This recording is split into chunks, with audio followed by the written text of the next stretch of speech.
All right, let's come straight to the point. आखिर क्या reason है जिसकी वजह से इतने सारे ट्रेन एक्सीडेंट हो रहे हैं? क्या ये सारी गलती गवर्नमेंट की है? ट्रेन एक्सीडेंट से किसको फ़ायदा हो रहा है और आखिर इसका सॉल्यूशन क्या है? इस वीडियो में हम इसी पर बात करेंगे।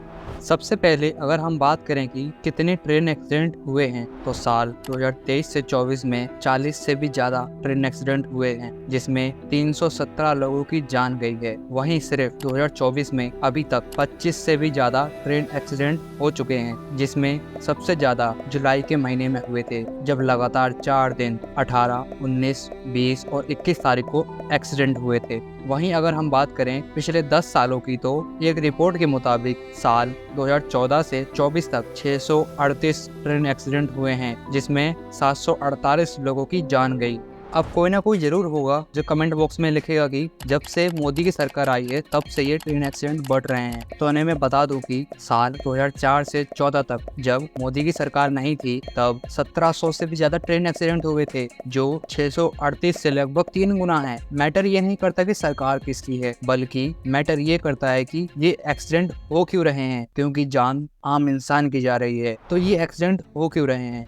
इसका सबसे बड़ा रीजन है इंडियन रेलवे का खराब मैनेजमेंट, जिसमें ट्रेन का पटरी से उतरना, पुअर सिग्नल मैनेजमेंट, ड्राइवर का फोकस ना होना और ट्रैक का मेंटेनेंस ना होना, ये सभी शामिल होता है। एक रिपोर्ट के अकॉर्डिंग पिछले 5 सालों में 200 से भी ज्यादा ट्रेन एक्सीडेंट हुए हैं, जिसमें से 145 एक्सीडेंट का रीजन है ट्रेन का पटरी से उतरना। जून 2023 बेलासोर ट्रेन एक्सीडेंट तो अभी भी सबको याद होगा, जिसमें पुअर सिग्नल मैनेजमेंट और लोको पायलट का ध्यान न होने की वजह से 3 ट्रेनें आपस में टकरा गई थीं, जिसमें 296 लोगों की मौत हुई थी और 1000 से भी ज्यादा लोग इंजर्ड हुए थे। तो सवाल ये उठता है कि ये मैनेजमेंट इतना खराब क्यों है? क्या इनके पास पैसे की कमी है? इंडियन रेलवे का बजट 2022 से 23 में 1,40,367 करोड़ रुपए था, जो 2023-24 में बढ़ाकर 2,40,000 करोड़ रुपए कर दिया गया और अभी 2024-25 में रेलवे को 2,62,200 करोड़ रुपए अलॉट हुए हैं। इतने पैसे मिलने के बाद मैनेजमेंट में गलतियां हो रही हैं। तो क्या सारी गलती इंडियन रेलवे और सेंट्रल गवर्नमेंट की है? शायद नहीं, क्योंकि हाल ही में बहुत से ऐसे केसेस सामने आ रहे हैं जिसमें इंडियन रेलवे की गलती नहीं बल्कि एक साजिश है। 17 अगस्त 2024 साबरमती एक्सप्रेस के 22 डब्बे इंजन समेत पटरी से उतर गए। हादसे का कारण पटरी पर रखा लोहे का बड़ा टुकड़ा और एक बोल्डर।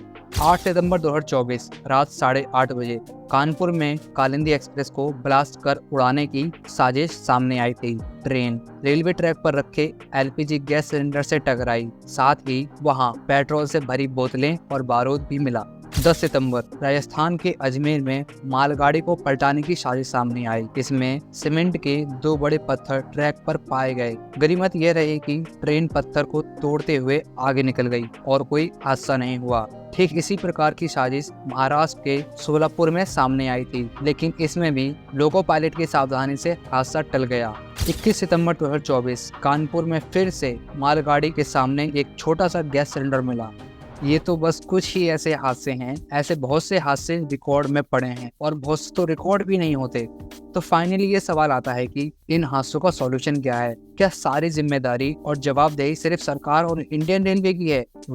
इसका जवाब होगा नहीं। हाँ, अभी इंडियन रेलवे का पूरा फोकस रेल लाइन को एक्सपेंड करने और high speed train like Vande Bharat को बनाने में है, पर ये बोलना कि सारी गलती इंडियन रेलवे डिपार्टमेंट की है, ये सही नहीं है। आपको याद हो तो वंदे भारत के लॉन्च होते ही उस पर पत्थर से हमला हुआ था। सिर्फ एक बार नहीं, कई बार। बहुत से ऐसे मामले उस समय भी सामने आए थे जिसमें वंदे भारत को पलटाने की कोशिश करी गई थी। तो ये कहना तो सही नहीं होगा कि सारी गलती रेलवे की है। हम सभी भी इसी देश के नागरिक हैं। हम सबका फर्ज बनता है कि हम अपने देश के विकास में सरकार का साथ दें। अगर कुछ अच्छा नहीं कर सकते तो कम से कम कुछ बुरा तो ना करें। इंडियन रेलवे को सुरक्षित रखना हम सबकी जिम्मेदारी है।